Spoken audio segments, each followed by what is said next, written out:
tuned into Invisi Youth Chat Sessions, a video podcast series. Our episode starts right now. Here's your host, Dominique Vale. Hello everyone and welcome back to the Invisi Youth Chat Sessions, where you can check in for your dose of stigma-breaking, empowerment-building, humor-filling, life hacks and motivation for all of the medically adultish people in life. I'm Dominique, the founder of Invisi Youth and your host for this video podcast, and today is episode 12 and the first episode of our newest themed group of shows called So We're Gonna Get Talking About Taboo Topics. Till the end of 2018, all of our episodes are focused on areas of life that are illness and disability related that sometimes tend to feel a little too uncomfortable or too stigmatized to bring up.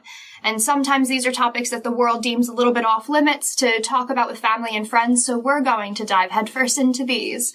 Our next 4 episodes are featuring special guests from around the world that have found a knack for tackling these uncomfortable topics for illness and disability and making it mainstream conversation. This is going to be your guidebook to life tips and tricks so you can take notes, learn from their stories, and figure out ways to talk about these taboo topics while also having quite a few laughs along the way with us. In today's episode of Taboo Topics, we're focusing on one that I constantly hear at Invisi Youth. It's the general public, sometimes oblivious and obvious discomfort of embracing disability and illness on the daily, or what we like to call normalizing disability as not being the singular identifier for a person. This is going to be a jammed-packed episode of all things humor, master motivation, life tips, conversation starters, and those all-important conversation closers. We're going to be building a versatile guide to life for all of you so you can be able to interact with the, as we like to put in air quotes, the healthy and able-bodied community that we have to live with on a daily basis. Our guest expert today is one of our friends from England and currently in her final year of university at Leeds Trinity. She's studying psychology and child development, the lovely Chloe Tier. When she's not being a student, Chloe is a multi-award-winning blogger and creator of life as a Cerebral Palsy student, along with being the assistant coordinator of the British non-profit organization CP Teens UK. When she's been spending so much time being a massive disability activist for young adults and the cerebral palsy community, Chloe's also gotten to be a part of lots of movements to make life more accessible and inclusive for young people with disability. And she's even been recognized for her activism this year as one of the Shaw Trust top 100 most influential disabled people in Britain. With all these accolades, Chloe's passionate, humorous, and youthful activism style are all reasons that we're also very honored that Chloe is one of our global brand leaders. So Chloe, welcome to the show. Hiya. Hi, how are you? I'm good, thank you. How are you? Good. I'm better now you are on the show. So I'm going to let all of our guests jump in. I'm putting Chloe straight into the hot seat so all of you guys can get to know her a little bit better. And we're going into our first segment called 5-Second Challenge. 5-second challenge. 5-second challenge.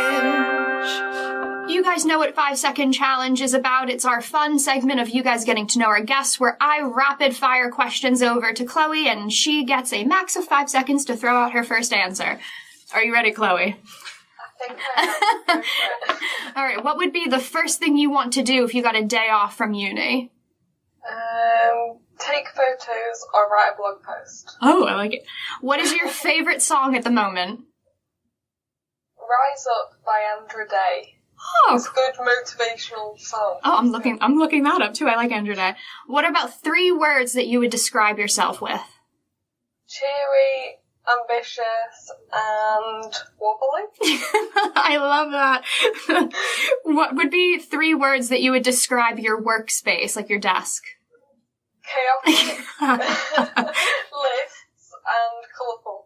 I love it. What's your usual thought that you have when you wake up? Ow, one of painkillers, followed by let's do this. I love that. If you had to choose to live in a perpetually hot place, a perpetually cold place, or a perpetually rainy place, which would you choose? I don't do well with any of them, but probably hot. There we go. I was going to say you're in England, you're probably going to go against the rain. What would be 3 of your top dream vacation spots to go to? Barcelona, Fiji, America. Oh, ooh, where in America? Anywhere. Anywhere. Go to America. I'm gonna vote for New York so you can come to see us. There we go. What would be one item that you always carry with you? Hand cream. Oh, I Always love. have hand cream. Ooh, do we have scented hand cream or just a good old natural hand cream? No, anything. Anything goes. Anything goes. I like that. If you were a person that either breaks out into song or breaks out into a dance, which would you be? Probably a dance. Oh, I love it. I love that. I can't sing. What would be a TV series that you would like to be a character on? Probably Grey's Anatomy, but not as a doctor, as a patient. Ooh, With justice. Ooh, I like that. That's different. I thought you were going to say, I want to be a doctor. Ah, there we go. I like that. What would be top of the 3 places that you would love to live? London, Spain, or Paris. Oh, I like that. And what is your favorite way that you feel like you're your best advocate? As in, like, my favourite thing to do? Yeah. Probably the Scope Role Model sessions, which are talks in high schools. Oh, nice. Oh, that's really cool. All right, we just got you through your 5-second challenge, so see if it's painless. It's painless, and now our guests get to know you a little bit better. And so we're going to go into our next segment straight away, called "Break That Glass Ceiling." Break that glass ceiling. Break that glass ceiling. All right, with "Break Our Glass Ceiling," this is where we get our conversation going about often topics that are under-discussed or stigmatized, and we get to figure out the ways to not only open minds, but crack that glass ceiling. So kind of just going off of the gate, what would be some stereotypes you have faced sort of out and about as somebody with an illness or disability? That was hard to come up with a few. Probably people being confused if you get out of a wheelchair, or like if I am like leaning on my chair. People thinking I'm completely blind if I use my cane, or people thinking I can't answer my own questions. So like they'll talk to other people I'm with. Oh my god. I'm just even visualizing that on your behalf. Oh god. I'm like, I'm here. No, I'm still talking. Thank you. No, I know. I think a big thing that we'll always hear is that people tend to give, as I like to call, the animal shelter look. Is my personal favorite. In the States, we have the ASPCA, so they have, like, Martina McBride's a country singer, and Arms of the Angel will come on, and it's the dogs in cages, like, looking really sad. And so those are, as I tended to always get the animal shelter look from people who didn't know me, the, like, tilted head, really sad, like, that pity of confusion, like, this poor thing. And so that's the biggest stereotype, I think, is when I physically looked with my chronic illness, it was always that constant sort of look of pity, like, people had to feel sorry for me. And that was the biggest stereotype, I think, is that being a young person with an illness, that it's always a negative, so you have to feel bad. Yeah, like, when is it seen as a positive? Yeah, exactly. So do you think that a lot of times that there's reasons people might feel too scared to ask questions, and that's sometimes why they don't ask questions about your illness? I think, like, people don't want to offend. Yeah. Which is fair enough. And that would actually mean talking to us and stopping staring. And they seem to like staring. But they might actually, have to talk to us. But I think that's why I love the role model sessions. Because at the end, it's like, ask me questions. And they've got to. Yeah. They have to reach a quota. Yeah. Exactly.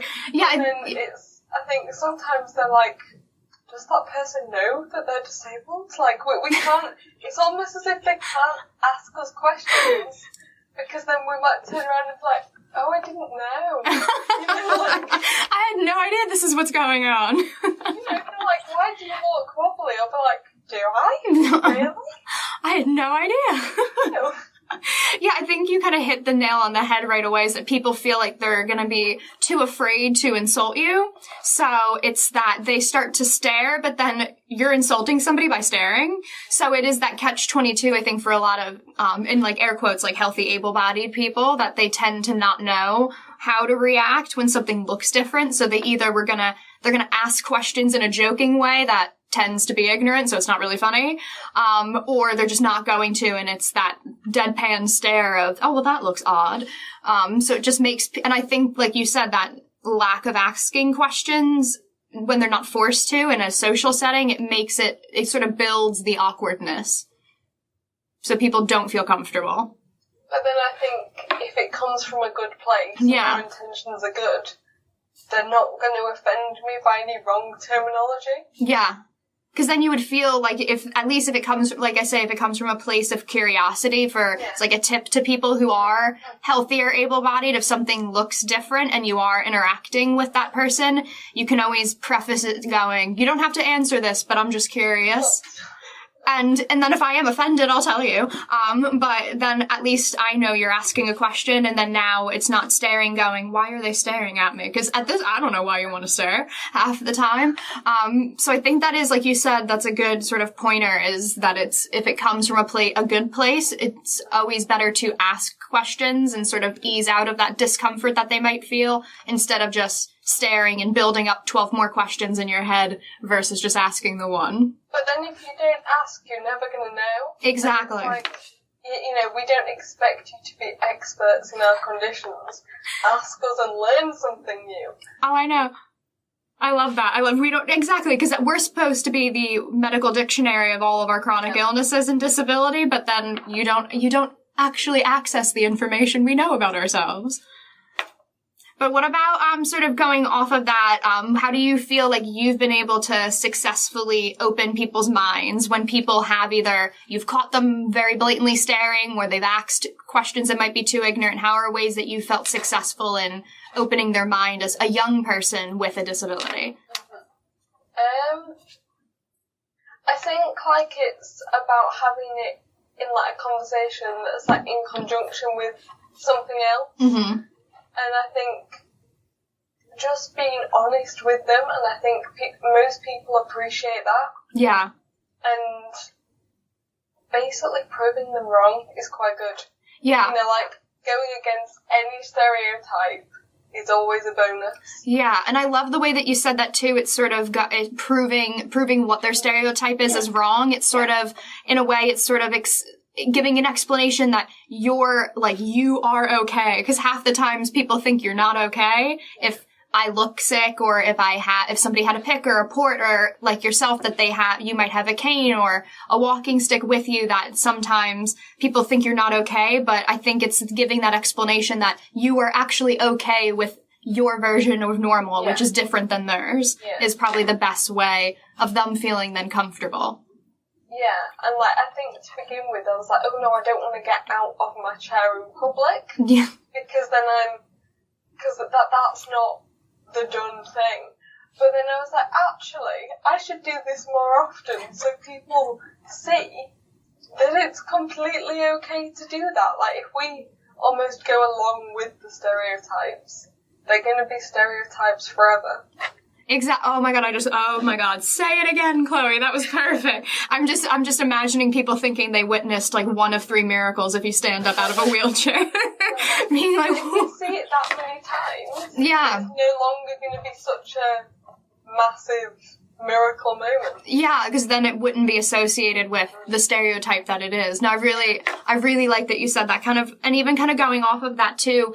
I know in a lot of times you're still in university, but you work with CP Teens and you work with other charities like Invisi Youth and Scope, where you're interacting with healthy and able-bodied people. So what are ways that you feel like you can sort of regain control when you interact with people? Because oftentimes we'll hear, well, if somebody does have the courage to ask me a question and we do talk about it, a lot of times now every conversation we have leads into discussing my health, which it shouldn't be. So how do you feel like you can regain control of your identity that way? Sorry, it just felt. Oh, can you see me? Yeah. Okay. Yeah, We're back? Okay. Technical difficulties. Amazing. So, going back to that last question, how do you feel that you can regain control so your interaction with somebody isn't solely focused on your illness or disability? I think that's about kind of showing what you can still do. Mm-hmm. And, like, obviously having it so you are pulling into their interests and your interests, and they get to know you as more than your condition. Yeah. Yeah, I like that, because even if you're in sort of a school setting and you're speaking to teenage students, you're going to be able to meet, like, on a common ground of talking with them of things that you did while you were in secondary schooling or high school as a teenager that they also do, but you just probably might have done them in a different way, but it has that common ground. And I think we even, you and I have even chatted about this episode recently that the YouTuber Molly Burke, who is a Canadian YouTuber, and she lives with being blind, and she did a recent a YouTube episode talking about being vulnerable, and that sometimes if people actually feel comfortable to ask her about her blindness, that then all of their questions framing, oh, well, why do you do fashion posts because you can't see? And then all their questions frame about her health, and that becomes exhausting. So I think even, we'll always suggest too, if that sort of feels like the scenario you always run into, it's keeping that sort of inner confidence of, if you have the control of answering somebody's question, you can even say to them, like, look, my health doesn't really affect the way I do that, or I don't look at it that way. And you can sort of redirect the way that they communicate with you. Oh, definitely. Like, I think, you know, that's happened to me where literally people only ask me about my disability and it goes the complete other way. But then it is about kind of being like, well, what have you done today? You've gone to a lecture. Yeah, same. You know, like, or like, start asking them, so what's it like to walk normally? So what's that like? You know, like, yeah. I kind of throw it back at them and ask them, what's it like with two functioning hands? And they're like really bewildered and like, why are you asking me this? And I'm like, exactly. You know. Yeah, and I like the way that you said that too. It's sort of framing the irony of their questions, that it, in reality, if you switched it and you're not talking about an illness and you're just talking about somebody's physical health, whether it's with an illness or not, the question does seem kind of ridiculous most of the time. But then for me, that's as bewildering as it is for them if they're talking about me. Yes. You know, I'm like, so what's it like to walk in a straight line? Like, I'm genuinely, like, interested in this.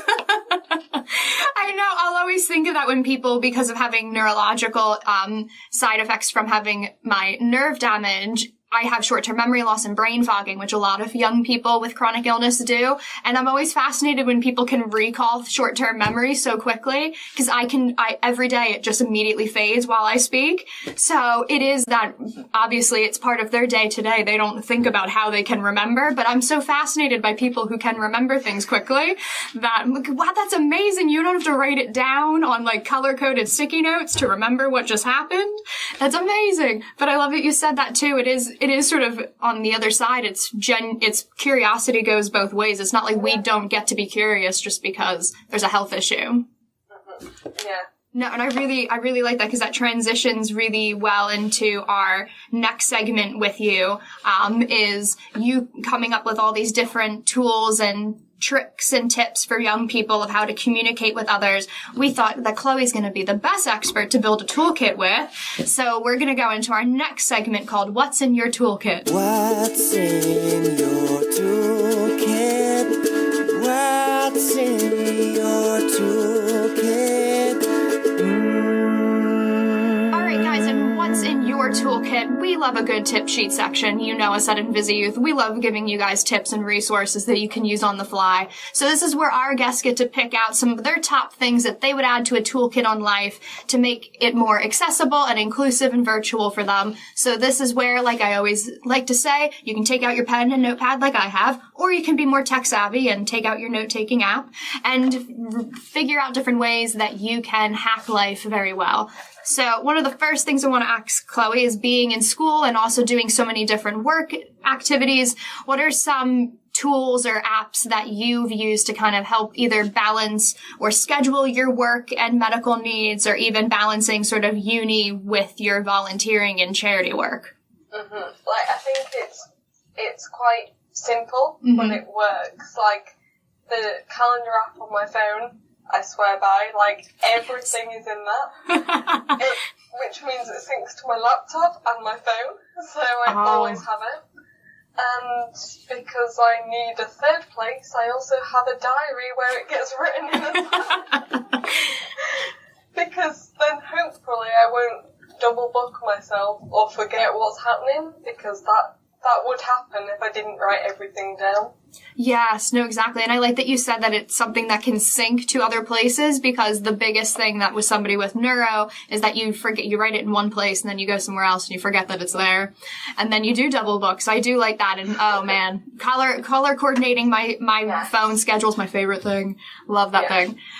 Even going on to like having alarms on it. Most people who work with me know that I have like 5 or 6 alarms reminding me. It's like 10 minutes before, an hour before, a day before, 3 days before, just to remind myself that it's happening. And that is really helpful even in all the environments that you go into, whether it's school or working with charity or your own sort of medical or social life. It's good to kind of keep all your ducks in a row. You even have reminders to prepare for the event. Yes. Everything. Reminders that you're reminding yourself. That's my favorite reminder. Reminder of that reminder is my personal favorite.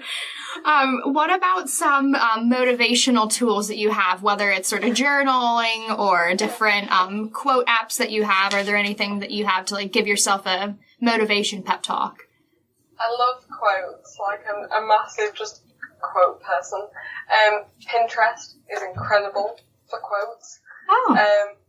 You've just got to like type in like motivational quotes or daily quotes or anything like that, and you just get reams and reams of it, and you can just sit through and flick for hours. I've literally never even, why have I not thought of that? That is actually really clever. I've never thought of that. I am missing out. The story of my life. No, oh no, I was just saying, kind of even going off of that, it came from Pinterest, so why my brain didn't think of this. I had a friend of mine tell me about doing a 5-year journal where they ask you a question each day and you write it down. And that's sort of been like a one fun thing to do when I right before I go to bed, I take it out, answer the question. And so I'm on like year 3 or 4 with it. But they said, oh, I found the journal on Pinterest. So that's jogging my memory. So that's been fun to look back on how I answered the question the past couple years. So that's been a fun way of even motivating myself when some of them are silly questions, like what's your favorite flavor in a cookie? And then other ones are more serious, going like, what is the like happiest pay it forward thing you've done this week? And so it's nice to kind of see different things throughout the years. No, that is dedication that you're still doing that. Real honest time though. I think I have not done it for 2 months, so I have to go back and like rewrite 60 days and pretend I can remember what happened on that day. But I'm usually quite good at it. If it's been 3 years and I'm still doing it, there's something to it at least. Yeah, no, I've got like the 1 second app on my phone, so you like film or like put in a picture of every day, and then it puts it in a video for you, and it's so cool. That's so cool. Oh my god, I'm writing that. That is so cool. I didn't even think of that. I didn't even think of how I did that. I love that. Okay. But then if you've got an iPhone and it takes like the live photos. Oh, okay. That is like a 1 or 2 second video of like when you took the photo. Oh. So I was able to like go back like months and just like put them all in on the relevant day. Oh, that's so cool. I love that. No, that's actually really cool. So what about for you? Because I know you have lots of fun different medical accessories that are color coordinated, and they have names, which is fantastic. So what have been sort of like either medical portable tips or tricks that you use? Because sometimes I know for you and a lot of other young people that come into InvisiYouth, they have a lot of medical equipment that come with them. So what are some tips you've had of either making them more portable or making them more accessible to you when you're out? I tend to carry my walking stick and my cane with me, like wherever I go. So both of them are collapsible, and that's like been amazing. Like I chose the brand of stick I did because of how it collapses, and it's got like a little like plastic thing that goes round it that just keeps it together. And like they just fit in my rucksack, and I always have a rucksack anyway. So that's been helpful. And I've got like medication, like containers, but they like break off into like day sections. Oh, okay. So you don't need to carry like a week's worth with you. You can just take like the day. Oh, that's clever. Need to remember to put them back together again. Oh, that's a reminder going on that app from first. Yeah. Otherwise, you get to the end of the week and you're like, where are all these things? You're like, where is Thursday? I thought I had that one. No, I really like that, because even what you said a lot of times with different medical accessories that I've had to use over the years, a lot of times they are either bandaging or K-tape, so they are stuff that you can kind of fold away. But I always say I'll always carry something that's sort of like a long piece of fabric. It's either tied on sort of like as a fashionable thing on a bag that I'll always have with me, or it's something that I'm able to use to kind of keep all my stuff together at once, to sort of put it all into like tying it together so it can be a little more compact. But most people will see if I carry a bag or a purse with me, there's always like some sort of thick ribbon or fabric piece tied to the handle of it that I always have, where it looks fashionable, but it's really just to keep all my stuff together if I need it. Yeah. What about for you? What have been some like TV shows or YouTube accounts that you've had to use as like entertainment, whether you're waiting between classes or that you're going to, if you're waiting at a doctor's appointment? I like the Frey Life. I'm a bit obsessed with that. So like that YouTube channel, like forever watching those. For like apps, I like Numberama. What is that? It's a bit like, I think it's a bit like Sudoku, but it's not. It's like number based.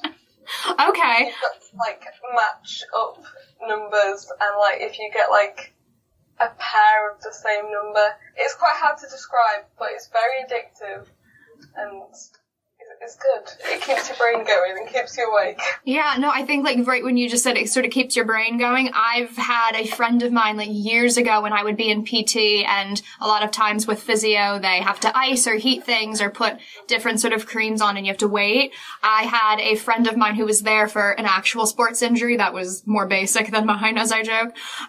They told me, they're like, oh, I just watch shows with subtitles. And I thought it was very bizarre. And they're like, oh no, well you have to focus and pay attention if it's in a different language. So it keeps their brain occupied. So I started to do that, and it's been the one thing that I've been able to do. And especially now that Netflix has so many shows that are being able to they're either subtitled or they're dubbed or closed captioned with English is great. I'll shout out my new favorite one that I had one of our volunteers bring out to me. There's a show that's in Spanish called Elite, and they now have it with English subtitles for people who don't speak Spanish. So that's great. And then Cable Girls is another show that's been on for a few years on Netflix. So it's been fun to keep my brain, like you said, keep your brain energized and active while you're waiting for things. So, like, even when I'm not, like, watching TV, I'll always put audio description on, because it means you can keep doing your work, and it fully describes what's on the screen. Oh, I so love you don't that. have to watch it. I love that. Right now, we're even working towards, so all of these YouTube videos that are coming up, we all are getting closed captioning put into all of those and making sure they are, as we say, they are good closed captioning and not sentences that are auto-generated and make no sense if you try to read them. So we're now that we've made a nice toolkit with Chloe, we're going to go into what I like to call our intermission segment now, because we have a new segment that's going to be brought in. So wait a second at this break and then you'll get to see what our new intermission is. Alright guys, we have now come up with a very new segment for the Invisive Chat sessions after listening to what a lot of you guys loved the most about our guests, and so it could be a nice little intermission break from our regular segments that we get to do with all of our special guests. We know that all of you have noticed something. All of our guests really have direct connections with chronic illness and disability, whether it's through their charity work or their own personal health. And we always know that we learn a lot from their life stories. So we figured a good way to get to do that is to give a segment dedicated to what I like to call story time, or what we are going to call So That One Time. All of our guests are going to bring up a story in life that was either too damn funny or too empowering or emotional that they're going to get to share with all of you and they think would be an impactful story to share with the masses. And also, just shameless for myself, it's a nice way I get to take a sip of water and take a break and be entertained with a story from our guests, so I'm gonna let Chloe entertain me with her story time. So, that one time...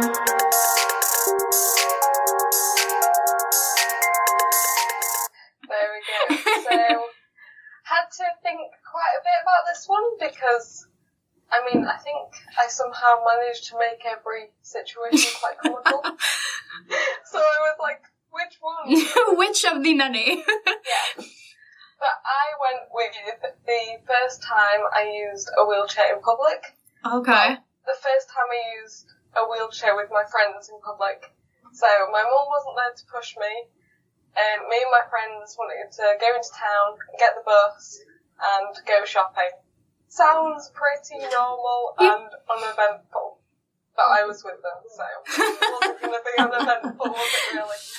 So, I think we were all about 16 at the time, you know, we were like, yeah, we've got this wheelchair, it's fine. It was a giant, like, NHS chair. It was the biggest, clunkiest, heaviest thing on the planet. So we got on the bus, it was fine, and we, like, I don't even know why we did this, but we put it at the front of the bus in the wheelchair space. Good place to put it. Good place to put it. Yeah, and then I went and sat down. I didn't sit in my chair. I think it was just a case of like, I don't want to use it yet, because I don't need it yet. But the bus went round the corner, and my chair fell. No! And we had a very angry bus driver. Oh no. Because he was like, one, why aren't you in it?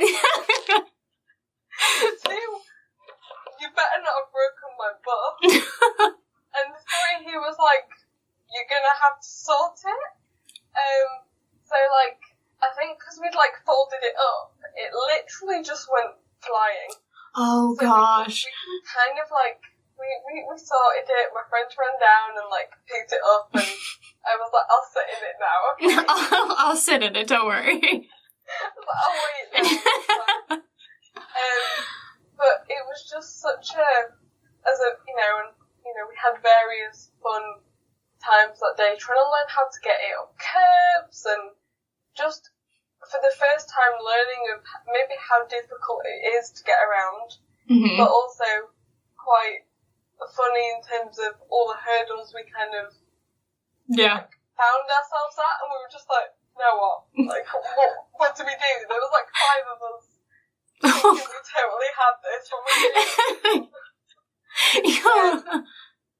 But it was just so lovely and empowering that they wanted to include me so much. Yeah. Like, they were just like, wheelchair? Yeah, let's do it. It'll be fun. It'll be interesting. This will be interesting. Like, they didn't give it a second thought. Yeah. They were just like, yeah, okay. And so we were all having a great time, and I think the rest of the general public were really, really confused. I love it. 5 16-year-olds, one in a wheelchair, all just running around trying to figure out how to maneuver is my favorite. Yeah. My mental image of somebody on a bus going, why is this not occupied right now? Why is this just sitting here? Whose is this chair? I love that. And shout out to your group of friends for just really taking it on and going, we'll figure it out, don't worry about it. Yeah, it was fine. But it meant that I had a good time. Yeah. I was able to go shopping and I wasn't absolutely exhausted afterwards. Exactly. So we did what we needed to do. And you conquered the shopping day. That's what mattered. We did. But, it's probably the thing that kind of made me so much more comfortable using my chair. Because they were just like, this will be fun, Exactly. It's just the way that you and then your friends as well, who are healthy and able-bodied in that way, they all just you all took it on in your own way and just went, we'll figure it out. And it's just sort of that open-minded mentality that just makes everything more entertaining and empowers you to always sort of put your health in a priority seat. No pun intended to your wheelchair obviously going in a priority seating. But that was actually really important to your friends too, to just not invite you, but then take that extra step and go, what would be best for you? I love that. They're absolute pros at it, so there we go. They all could do it together. I love that. So it's even kind of perfect talking about how you were empowered in finding the humor. It lets us sort of go back into our normal segments with Chloe after a nice little story time break. And we get to go into our next segment called Empower with Laughter. Empower with Laughter.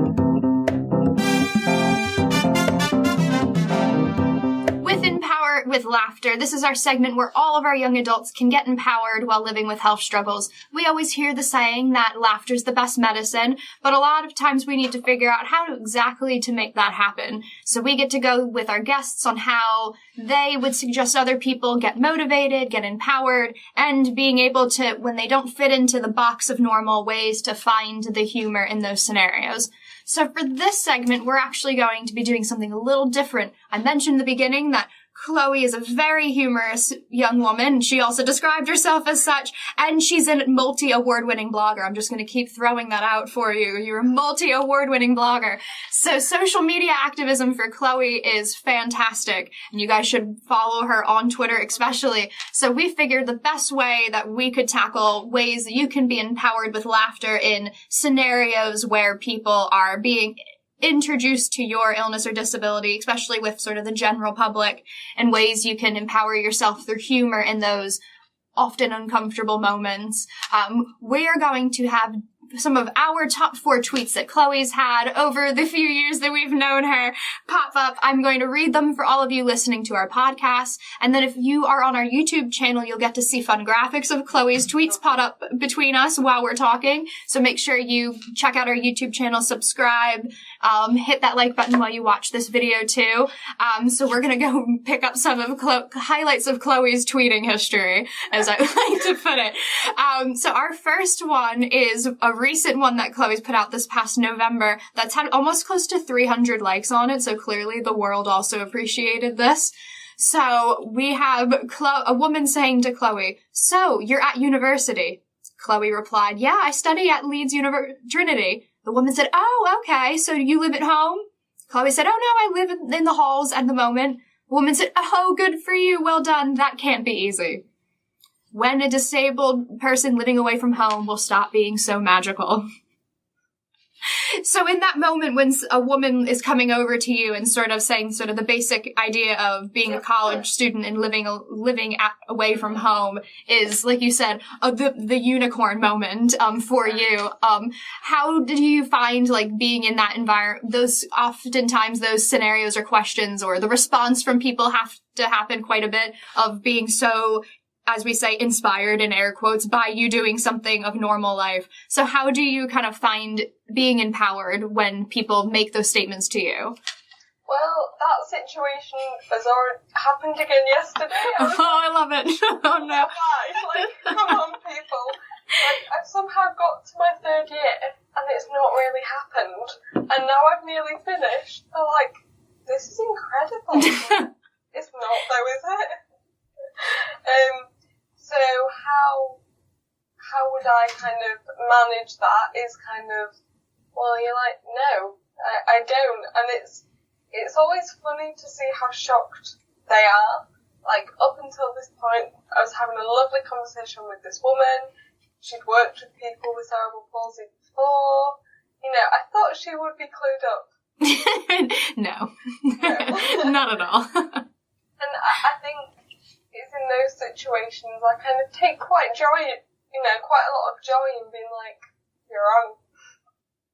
You know, and kind of showing people that what I can do, but also reminding them that that's not so magical. You know, that's not a big thing. Yeah. And don't you even think in scenarios like that, like you said, that sort of you find sort of joy in pointing out the normality of your day-to-day life? When people make comments like that, don't you feel that it can be empowering to mention to healthy or able-bodied people, well, actually, no, this is the reason why it's not so special that I live somewhere else. So then they actually know, oh, okay, I didn't even realize it would be that normal for you.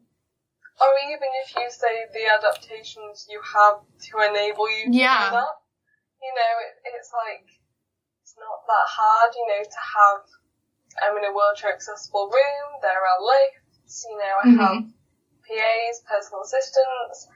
It's doable. Mm-hmm. Yeah, no, I love that. And it kind of leads into our next tweet from Chloe, which is hashtagged Cane Adventures, so we already know. And there's a nice photo that goes along with this one. So Chloe gave you a visual as well. Chloe said, I just love being glared at by using my phone in public when I have my long cane. All I'm doing is waiting for a train. What they don't know is the text on my phone is huge. Not everyone who uses a cane is completely blind. Hashtag Cane Adventures. What about in those scenarios where people actually aren't coming up to you and like we said in the beginning, it's just sort of the physical staring at you? You've already adapted something in your daily life of having large font, so you can use your phone all the time. So how do you allow yourself to feel empowered or find the humor in what is ridiculous in those scenarios? I think what was most funny was people commenting on that tweet being like, well, how did you see them? Oh my god, no. Like, I've had it before. How are you typing this tweet? Have you never, used dictation or, but no, and I think I didn't actually see this person staring. It was someone I was with that saw them and they glared at them. So they stopped staring. They stepped up for you. They did.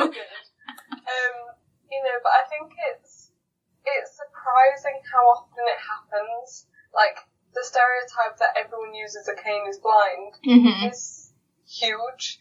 And I didn't know it existed until I started using a cane. Yeah. And then it's kind of opened up a whole new world of stereotypes, which is good. Or not so good. But even like you said, you find a lot of the humor in the scenarios of where a stereotype might be sort of put upon you of other people, that you find a lot of, you're very empowered by finding the humor in the fact that they don't know these sort of basic facts of life, and you get to sort of pay that information forward. And even using that on social media, and then people will challenge you that way of going, well, how can you even be typing this tweet to let me know? But then you can even interject, or other people, especially in the cerebral palsy community, can interject too and go, well, there's different ways that people are partially sighted or legally blind, what that means. But no, I think it's easier for me if I find the humour in it, and I think that's just how I tend to deal with things. Yeah. But also, I think social media is such a good way of doing it, because my tweet will have come up in amongst loads of other random topics, and it's kind of a good way to raise awareness in that case. Yeah. But I always say, if I'm wearing my sunglasses, if my eyes are hurting, I'm like, yeah, and I'm then using my cane, I'm always no. I'm just living up to stereotypes right now. I'm being a stereotypical blind person right now. Oh my god. I'm like, I need to stop, not proving them right, but, falling into even more stereotypes. Yeah. Yeah, even kind of going off of that too, I liked this other tweet that you had put out where it says, in a taxi after a great night out. Chloe said, just here on the left would be great, thanks, to be dropped off. Taxi driver says, oh, how can you see? You replied, I'm partially sighted. And the driver said, yeah, so how can you see? I'm just going to leave this here as I have no words, was your reply. So I just love that, because there's so many scenarios for young people with an illness or disability where it's a quick interaction. These aren't people that you're going to most of the time ever see much again, but those are most of the time where people get the most sort of, I don't even want to say the word offended, but we'll hear from young people. It's those interactions that tend to hurt their self-esteem more. So how, in those settings, do you kind of let it roll off your back, or try to at least let it roll off your back? I think it's, for that situation, I was just, almost annoyed because I'm partially sighted. It's the word. Even more. And was getting out of the taxi at that point. But then I think it's people you don't know and that you meet in those quick interactions when people are more likely to make those quick assumptions and quick comments. Yeah. Because they also are like, I'm never going to see this person again. So they probably care less. Like, that's really bad. But I think I try and it's hard to kind of put it into words, but not like joke about it because it's serious, and I kind of try and use it as an opportunity, if I can, to raise awareness and kind of prove them wrong. Yeah. Which, whether it's a quick interaction and I can't do that to that person, so it goes on Twitter, or if he would have said that at the beginning, I would have been like, so? And I would have been like, I am going to leave this taxi and this guy is going to be educated. He's going to know what the word partially meant. Yeah. No. We'll get up the Oxford Dictionary if we have to. I'll pull it up on my phone with my extra large font and show it to him. But I love that you even kind of said, because it is hard to put into words, but it's finding that sort of humor, not even humor, but sort of being...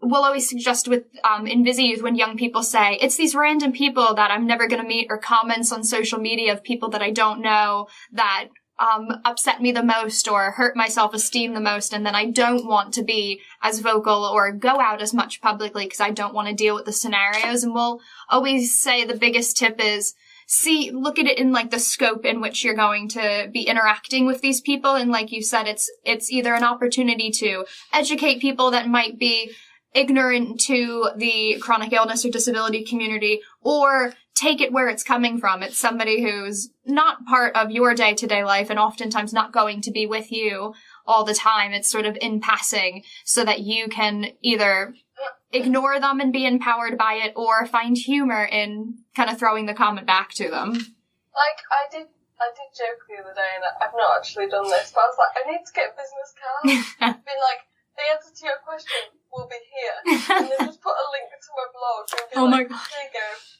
Can you please? That would make my entire life. Like, even like people who stare, just like walk up to them. Be like, blind person here. walking up to them. They're gonna think it's ridiculous. And just, there you go. There you go. And just walk off. For your pleasure at a different time. And kind of going into our last tweet that we're pulling out, I really liked this one. It also has some fun graphics of what we've been talking about. Chloe said, I may not read books in the most conventional way, but I still manage to enjoy to read. # partially sighted and read a book a day. And you do have a couple photos of like your tablets or Kindles with the extra large font. So I wanted to actually, this is less to do with laughter, but more to do with the empowerment element. Have you found that being on social media and actually showing your the ways you've adapted or have accessible equipment or become more adapted to your life, that's actually been a benefit, that more people then feel comfortable to talk about your health or ask other ways you adapt to life? Yeah, and I think like even people who know me in person, but then don't necessarily want to ask the questions, I've had people like come up to me and be like, oh, I saw this tweet, like, you know, and they're learning through my tweets, so they almost don't have to ask the question, or it kind of gives them the opportunity to be like, oh, so this tweet, but what would you do in this situation? You know, and I think it is just about learning how much we can adapt. Yeah. And, you know, to us, it might be our normal, but to other people, they find this fascinating. And it shows them how much, you know, how little adaptations can mean we do just the same as them. Yeah, and kind of even going off of that too, I always say one of the most powerful things to do is when I've been able to, or will tell other young people that come into InvisiYouth, is saying, well, show what you do to adapt to your day-to-day. And a lot of healthy, able-bodied people actually want to adapt for themselves too. That I've even had to use, like you and I have joked with, sometimes lighting is an issue when you have neurological symptoms. So I will wear sunglasses in the house when I am on a computer, or have glasses that adapt and sort of tint my screen. So I've even had friends of mine who have no chronic illnesses or disability at all. And they say, I saw you do that one time, and when you told me why, now I will use a computer too, and I will put sunglasses on in my house or at my office, because it's actually lets me work longer. So it's sort of powerful to say, well, this is why I adapt, but like you can do it just the same, and it might even just be helpful for you too. Like even like dictation, you know, that would allow someone who is blind to kind of send out a message. That is so much quicker to do your essays if you just talk to your computer. Yes. So it's like these like adaptions are for disabled people, but are convenient and quicker for able-bodied people as well. Yeah, and the more sort of people like yourself that are activists, or like Invisive Charity or the charities you get to work with too, the more that we sort of talk about the adaptations and accessible equipment and materials that young people have used to make life easier and accessible for them, it actually is, like you said, it's universal. It's things that can help so many other people too. So we've actually found ways to kind of hack our own life that's beneficial to everybody. Yeah. We're just getting there first. We haven't thought of it yet. See, there you go. We were just getting there first. I love that. So going off of that, Chloe talking about the different ways that she's been empowered in her day today, we're going to go into our final segment with Chloe and the episode called Path to Power. Path to Power.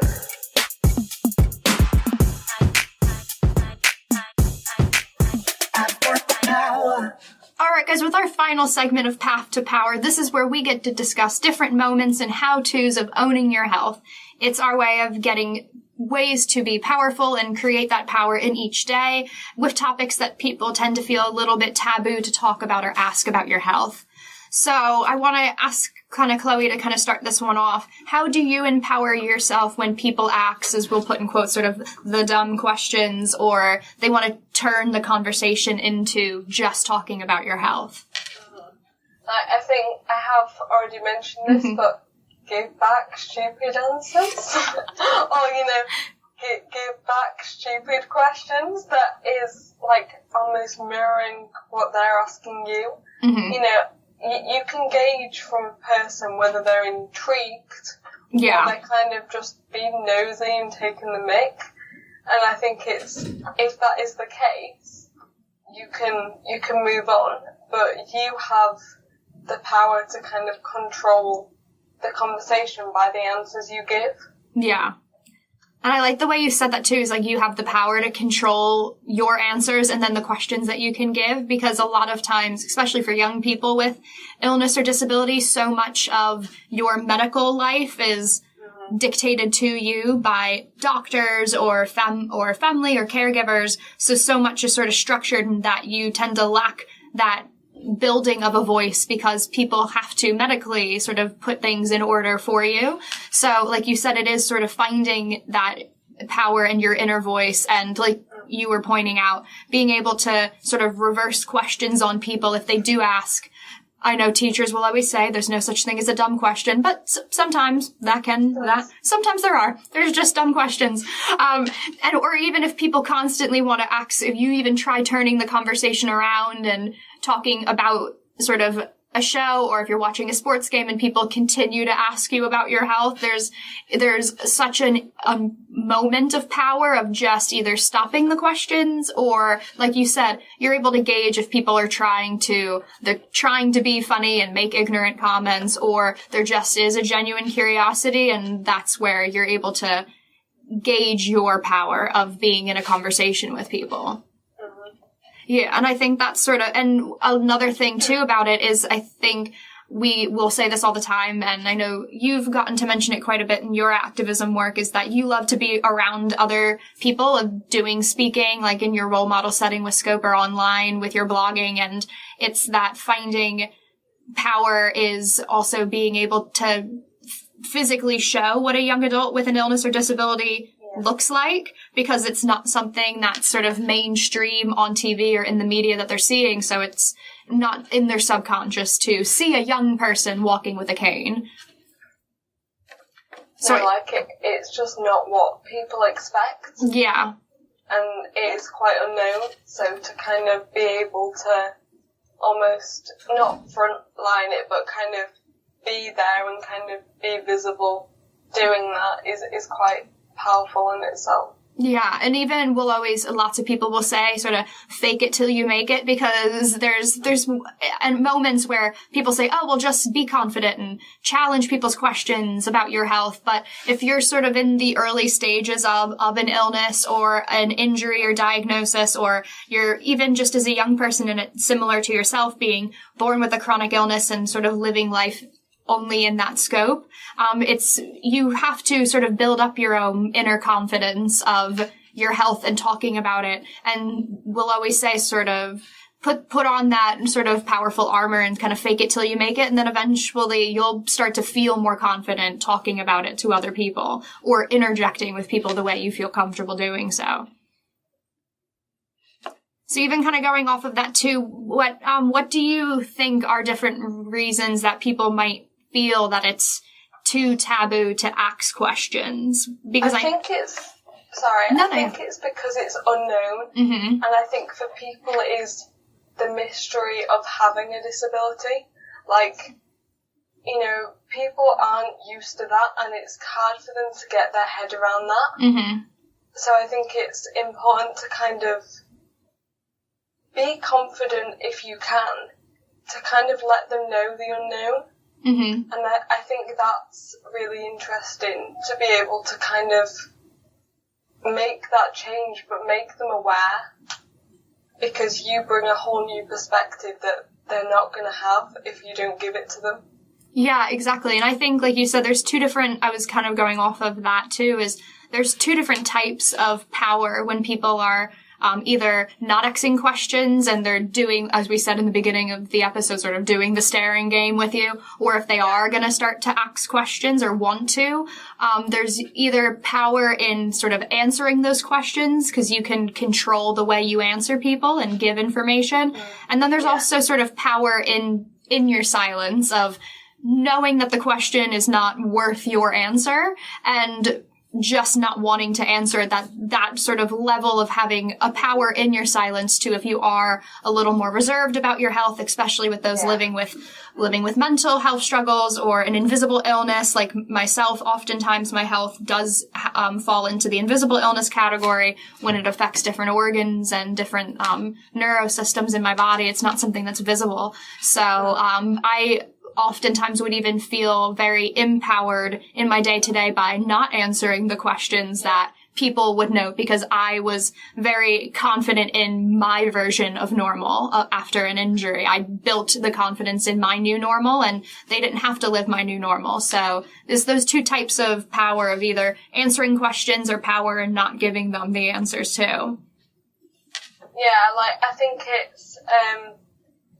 it's kind of like we don't have to advocate, mm-hmm. because we can have normal roles, we can do ordinary things, mm-hmm. but I think I am really proud to have that role and be able to do that. Yeah. So, but then I think, it's important to kind of to have the other side, where some days you don't want to answer questions. Yeah. Some days you're quite happy just to yep. through, go under the radar, yeah. be normal. That's quite enjoyable too. Yeah. And I like kind of even going off of that is that you've felt very empowered in sort of finding your voice in public. So what have been ways that you've been able to do that? I know blogging obviously has been a very big part of that, but what are ways within blogging that you felt that you've been able to build power in your voice, and then other ways of even volunteering or working with other businesses? What are suggestions you would have for people that want to find that power? You don't need to answer that question. You can say no. You can be like, no comment. The power of no is a great thing. Yeah. You are well in your right to do that, and I think, that's something I forget, you know, that you can be like, no, not today, no thank you. But also I found that having like a set script for like questions you get asked a lot is helpful. Yes. And whether you tailor that to different ages or different situations, it's nice to kind of be able to mentally whip out a whole script and just be like, do it. And it's kind of, that's less almost intense, as if to be like thinking on the spot. Yeah. Yeah. And I like how you're saying that too. It's sort of, as I'll say, it's sort of having building the narrative that you're comfortable with in the public about your health. If there's a public sort of narrative that you're comfortable with about answering the basic question of what's wrong or what's going on, and then even having other, like you said, having sort of back burner answers to questions or ways that you can dodge questions is really helpful. And being able to find blogs like yours or find charities or businesses like InvisiYouth that you can volunteer with, those are kind of really strong ways to find where you feel you're most powerful, whether that is very public in activism like yourself or doing more backseated work and sort of supporting charities or supporting businesses that are inclusive or adaptive, or supporting other people who are doing a lot of activism work, or mirroring the ways that they suggest interacting with people who are healthy and able-bodied, or those general strangers too, is really a good way to do that. But also being like, there's nothing you've done wrong. Yeah. Like, you know, like the individual who has a disability or a condition, like, we've done nothing wrong. You know, they can ask us questions, but, like, I think sometimes I know I felt that, it's like I've done something wrong, or I'm wrong, when actually that's not the case. Yeah. You know, and it's quite powerful to know that you're not doing anything wrong. Whatever you say is right. Yeah. How are they going to know any different? You know? So true also. But no, that is true. I love that you said that, is that kind of, in a way, it's just sort of being kind to yourself as well, that if you don't want to answer questions, you don't have to feel bad about it. But if you do, and you want to be a little sarcastic, or you want to full on give an informative web dictionary explanation, that's good too. It's nothing you're doing wrong by living your version of normal. Yeah. Like, I'm like trying to learn a speech to give to a school about me, and I was like really like fretting about trying to learn it. It's 20 minutes long, and I don't know whether I'd be able to read it off the paper on the day with my eyesight, so I just have to mentally learn it all. Yeah. Which is really hard.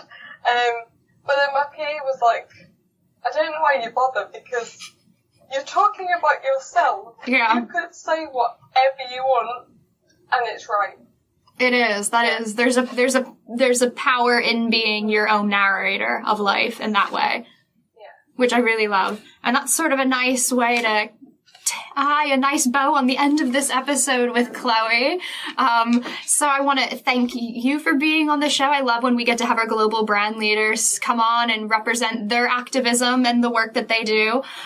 So I want to make sure, since I've continuously plugged that you continue to win loads of awards for your blogging, I want people to be able to find you in these glorious tweets that you put out. So how will you tell everybody where they can find your blog and where they can find you on social media? So my Twitter handle is Chloe L. Tier, and my blog is called Life as a Cerebral Palsy Student, but it might not be for much longer. Oh. There you go for now.